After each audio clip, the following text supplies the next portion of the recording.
ګرانو کتونکو السلام علیکم. زه محمد سلمان همدرد د حق غږ پښتو چینل خبري لنډیز کې ستاسو قربا او ستاسو پام را اړوم د مهمو خبرونو لنډیز.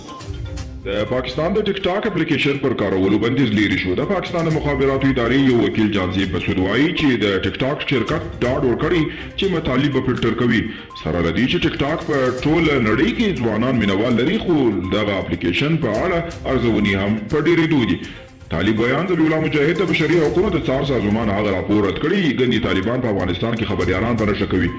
مجاهد وایي چې دوی له خبريالانو سره عادي اړیکې لري او پر دوی برید غندي. د امریکا په لاس انجلس ایالت کې یو سو اسلوال کس د ټوپک په ډزو شپږ کسان ته مردوب لاړولې.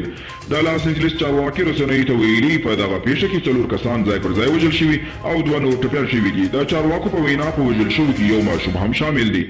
او د افغانستان لپاره د ملګرو ملتونو ځانګړي استازي قطر ته لاړ. د افغانستان لپاره د ملګرو ملتونو ځانګړي استازي دیبورا لاینز د افغانستان سولې خبرو په تړاو بحث لپاره د پنځشنبې په ورځ قطر ته لاړ ترڅو له طالبانو سره هلته خبري اترې وکړي.